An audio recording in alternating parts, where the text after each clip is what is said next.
Olá, sou Verônica Yamamoto e sejam bem-vindos ao canal Amor Essencial. O tema do vídeo de hoje é preciso falar sobre depressão? Sim, é preciso falar sobre depressão, porque nós sabemos que depressão é uma doença. E depressão, ela será a doença mental mais incapacitante do mundo até 2020. 2020 é o ano que vem, tá aí, olha só. E, segundo a Organização Mundial de Saúde, 300 milhões de pessoas sofrem do transtorno no planeta. O Brasil é campeão de casos de depressão na América Latina. Quase 6% da população do Brasil sofre de depressão, num total de mais de 11 milhões e meio de pessoas. É muita gente sofrendo de depressão, então é preciso falar sobre depressão, sim. Como a gente vai falar sobre depressão hoje? Eu vou contar sobre o meu caso, né? Eu tive depressão, eu estive dentro dessa estatística. Então, eu vou falar para vocês alguns sintomas, né? Existem vários tipos de depressão, ela pode ser por ansiedade, transtornos de ansiedade generalizada e também por síndrome do pânico. Mas tem outros diagnósticos e eu vou listar aqui alguns sintomas, e alguns sintomas desses eu senti, então eu quero compartilhar com vocês. Então, sentimento de medo ou de receio em excesso, alteração no sono, né? Pode ser de não conseguir dormir ou de dormir demais. No meu caso, eu dormia demais. Tensão muscular, de ficar tenso mesmo, ter pensamentos objetivos e comportamentos compulsivos, ter um desânimo, uma falta de vontade de fazer as coisas do dia a dia, sentir uma certa letargia, uma lentidão, fica mais mole, é difícil de descrever isso, só quem sente mesmo, né? Fica lento, porque os processos mentais não estão de acordo, né? É uma doença. Tem dificuldade de raciocínio, exatamente por você estar lento, você tem essa dificuldade de raciocínio. Alteração no apetite. Eu gosto muito de saborear as comidas, tudo, e quando eu tive depressão, a comida não tinha gosto pra mim. Então, assim, eu comia porque eu tinha que comer, eu comia bem pouquinho, e aí eu já era suficiente, eu não tinha vontade de comer a comida, né? Por mais gostosa que fosse, você perde aquele gosto pela comida. Então eu vou contar pra vocês o que aconteceu comigo nessa minha experiência com a depressão. A depressão, ela pode surgir por vários fatores, né? Às vezes a perda de uma pessoa querida, ou outras questões. No meu caso, ela se desenvolveu através de questões externas, né? Na minha vida, no momento em que eu tive depressão, eu estava separada, com 2 filhos pequenos para cuidar. Eu trabalhava, mas o dinheiro ele nunca era suficiente para pagar as contas, sempre faltava. Então, todo mês eu fazia aquele malabarismo, paga as contas mais importantes e vai se virando, faz hora extra, vai comer na casa dos pais, né? Coitado dos pais, que ajudam a gente sempre, mesmo depois de crescidos, são o nosso porto seguro. Então vai lá comer na casa dos pais e tentando, né, driblar essa situação. E aí isso foi se acumulando, até que de repente começou a estourar as bombas, né? Eu comecei a receber muitas ligações de cobrança, eu tinha dívidas de várias coisas, assim, de cobrança, não de compras, mas assim, das coisas que eu precisava pagar do meu dia a dia e que eu não estava dando conta. Então eu comecei a ter essas cobranças e isso foi me trazendo as preocupações. Preocupação de ir dormir tensa, preocupada no dia seguinte do que ia ser meu dia, porque eu não sabia como resolver os meus problemas. Eu tinha muito problema, e eu não estava conseguindo encontrar uma solução para o meu problema. Além disso, eu sempre fui muito independente, sempre fui de fazer minhas coisas. Eu nunca fui de ficar pedindo para as pessoas, faz isso pra mim, já que você tá aí, faz isso pra mim, Não, eu sempre fui muito independente. Se eu tenho que fazer minhas coisas, eu faço minhas coisas, eu não preciso de ninguém. Então, quando eu me vi numa situação em que eu precisava pedir ajuda, eu não conseguia, porque eu tinha vergonha. Eu achava o seguinte, eu criei esses problemas pra mim, então eu tenho que resolver, ninguém tem nada a ver com isso. Eu criei esse problema, eu tenho que resolver. Então, pra mim, falar disso, me abrir, era muito difícil, por conta da vergonha e um pouco de orgulho, né, eu acredito, porque a gente não quer expor a vida, não quer ter que se rebaixar e falar, olha, eu não tô conseguindo, eu não tô dando conta. Eu desenvolvi fibromialgia por conta dessa tensão muscular, porque eu ficava tão tensa com os problemas que eu tinha para resolver e não tinha solução, que eu desenvolvi fibromialgia. Mas logo que eu comecei a sentir as dores, eu sentia nas mãos, eu não conseguia virar a chave do carro, que doía muito, trocar marcha, nossa, doía muito minha mão. E aí eu fui atrás de uma reumatologista, e aí, enquanto eu falava com ela, ela falou assim, calma, respira. E aí ela falava assim, olha, você tá muito ansiosa. Ela me receitou um medicamento e falou, olha, me recomendou a fazer yoga e o alongamento por causa do músculo que estava tensionado. Ela falou assim, você precisa fazer um relaxamento, né, alongar o seu corpo, e a yoga vai fazer você baixar a sua ansiedade. Ela falou assim, porque você nem respira para falar, você vai soltando tudo assim, né? Era aquela tensão e eu ia despejando em quem eu podia agir. E aí, o que eu fazia? Eu segui a recomendação da minha médica e melhorei. Aí, o que eu fiz? Eu parei de fazer. E aí, voltou tudo de novo. Só que isso foi voltando cada vez mais forte. E eu fiquei que nem um zumbi. Eu fiquei que nem um zumbi, porque assim, eu fui paralisando a minha mente. A depressão, ela vai te paralisando, vai paralisando sua mente, você vai ficando incapaz de cuidar de você mesma. Eu ia trabalhar assim, mas eu ia que nem um zumbi. Eu fazia as coisas extremamente necessárias e o resto do tempo eu ficava como um zumbi. Eu já não estava mais dando conta de mim mesma. Só queria dormir. Quando eu não estava trabalhando, que eu estava em casa, eu queria dormir, porque eu queria fugir daquela realidade, queria fugir daqueles meus problemas que eu não via solução. Então, era isso que eu fazia o que eu tinha que fazer e ia dormir, porque eu não queria saber de mais nada.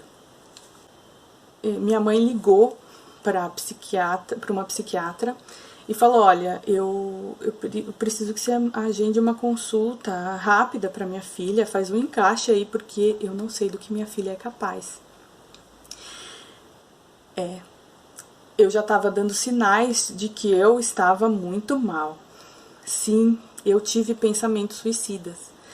E nesses pensamentos, eu cheguei a ter pensamento, por quê? Porque eu tinha problema tão grande que eu não via solução. E aí, tirar a própria vida era uma maneira era uma solução para resolver esses problemas de uma só vez. Só que logo eu pensava nos meus filhos. O que vai ser da vida deles se eu fizer uma coisa dessas? Então, logo já era eliminado isso daí. Mas o pensamento, ele vai e vem, né? Então, minha mãe me encaminhou para essa psicóloga, marcou consulta, porque eu não tinha condições de marcar consulta para mim, e eu fui. E comecei, graças a Deus, naquela época eu tinha Unimed, e ela tomou conta de tudo, já fez as autorizações de todas as consultas, e eu ia uma vez por semana nela, e fazia a terapia, e ela me receitava a medicação. Rapidamente eu evoluí, porque eu estava fazendo o tratamento, tomando a medicação e fazendo a terapia. Então, eu ia de 0 a 100, assim, muito rápido. Eu saía da depressão e ia para euforia. O pessoal começava a achar que eu era bipolar, porque, de repente, eu era a Mulher Maravilha, aquela que não sabia resolver os seus próprios problemas e, de repente, eu queria resolver os problemas do mundo.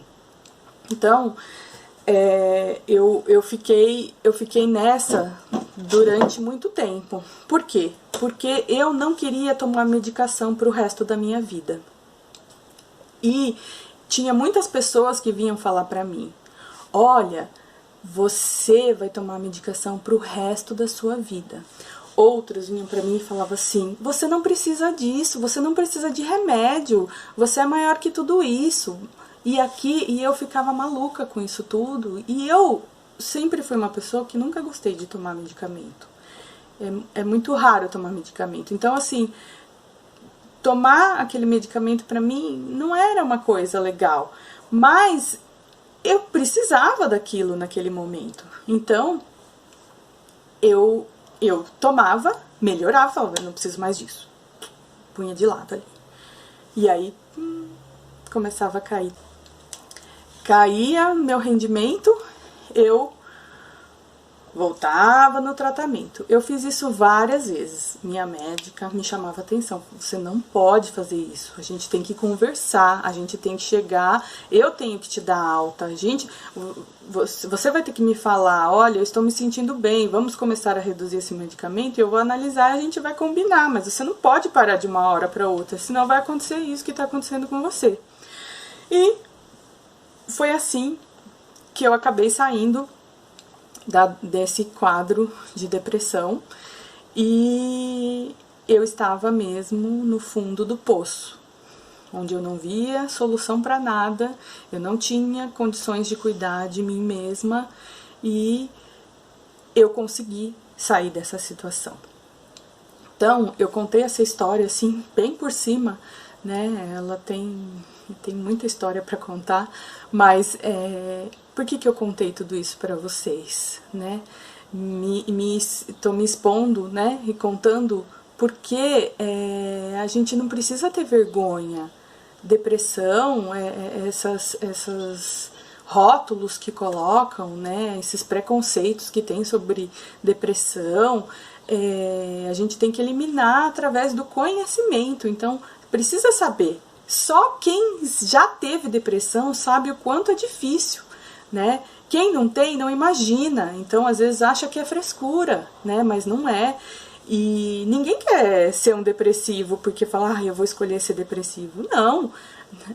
Essa doença chega, te pega, ela chega de mansinho e vai te paralisando, vai paralisando sua mente, vai paralisando o seu corpo, paralisa a sua vida. Chega ao ponto, às vezes, de acabar com a própria vida. Então isso é muito sério e muita gente vivendo isso. Então eu vim aqui dar o meu relato e falar como eu sarei dessa depressão e falar o que são as coisas principais que você deve fazer para você evoluir no seu tratamento e sair definitivamente da depressão. Então é o seguinte: primeiro você tem que falar com as pessoas que você mais ama, as pessoas mais próximas, se abrir e falar o que tá te fazendo mal. Porque às vezes de alguma forma elas podem te ajudar. Assim como minha mãe ligou, porque eu não tinha condições de ligar para um médico, alguém da sua família pode te ajudar com isso. A família é muito importante no tratamento da depressão, porque é ela que vai te dar o porto seguro e vai te ajudar a levantar. A minha família, graças a Deus, me auxiliou por completo no meu tratamento. Tem que deixar de lado o orgulho e pedir ajuda, porque a gente não é sozinho nesse mundo, a gente precisa de ajuda. E procurar um profissional, né? Um profissional da saúde. No caso, se você acha que você está com sintomas de depressão, procura um psicólogo. E se o psicólogo achar que deve, ele vai te encaminhar para um psiquiatra. E o psiquiatra é o médico responsável para te receitar medicamento. Então, e se ele te receitar um medicamento, toma o medicamento da maneira em que ele te receitou, né? Fala com ele sobre os sintomas, né? Se tiver alguma reação, conversa com ele, fala, olha, eu não quero tomar remédio para a vida toda, ou não está me fazendo bem. Você tem que fazer essa troca com o médico e falar, olha, assim que puder, eu quero parar, eu vou fazer de tudo para melhorar, então o que eu preciso fazer para não tomar remédio a vida toda, e essa conversa e a terapia vai fazer você se abrir para falar sobre esses assuntos que causam ansiedade para você com uma pessoa que não vai te julgar. Então, por isso que às vezes a gente não quer falar para ninguém da família, porque não quer preocupar ninguém, mas esse profissional, ele não é da sua família e ele vai te ouvir sem julgamentos. E aí, no que você vai pondo para fora, você já vai melhorando. Então, seguir a recomendação médica é importante. Ter fé, dentro da sua fé, ter fé que você vai melhorar, que você vai se curar, que isso é passageiro e que para tudo na vida tem solução, e tem mesmo. A prova disso está aqui. Eu me curei, graças a Deus. E a meditação, né? Quando aquela médica me receitou a yoga, é a meditação que ela estava falando. Então, quando eu procurei, né, ajuda, consegui de forma gratuita, porque eu também não tinha dinheiro. Todas as soluções que eu encontrei para ir resolvendo os meus problemas foi de forma gratuita, e muitas vezes com a ajuda da terapia a gente vai criando as soluções. E a meditação faz com que você baixe a sua ansiedade, né? E aí, você baixando a sua ansiedade, vai clareando muito as coisas. Então, seguindo isso que eu falei pra você, com certeza você vai evoluir muito rápido, porque o depressivo, ele quer sair dessa situação. Eu quero fazer uma analogia, porque eu me via dentro de um poço muito fundo, escuro. Não tinha luz, eu não via uma luz no fim do túnel, eu não tinha como sair dali sozinha. Ninguém estava me vendo ali, então eu não encontrava solução. Então, assim, sozinha é muito difícil encontrar a solução, né? E aí, quando você pede ajuda, as coisas vão caminhando, vão se encontrando, e você vai voltando ao ritmo normal da sua vida. Aquela paralisia, aquela letargia vai sumindo, né? E você vai tomando o controle da sua vida de novo. Você não precisa ser a Mulher Maravilha e não precisa resolver todos os problemas do mundo. Você resolvendo os seus já tá bom demais. Então, é isso que eu quis passar para vocês. É possível tratar a depressão. Se você sente que você tem algum desses sintomas, procura ajuda, né? E fala com as pessoas próximas para te ajudarem, e você vai conseguir sair dessa, né? É possível com tratamento. Se vocês acharam interessante esse vídeo, deixe seu like aí. Se acha que esse vídeo pode ajudar a vida de alguma pessoa que você conhece que está passando por isso, compartilha. Se você gostou, faz um comentário, ou mesmo se você não gostou, né? O que você achou desse vídeo, né? Dê sua sugestão, de repente eu posso estar ampliando mais, falando mais sobre isso. Então eu estou muito grata por ter finalizado mais um vídeo e agradeço pela oportunidade de estar compartilhando essa minha experiência e poder ajudar as pessoas. Obrigada e até o próximo vídeo.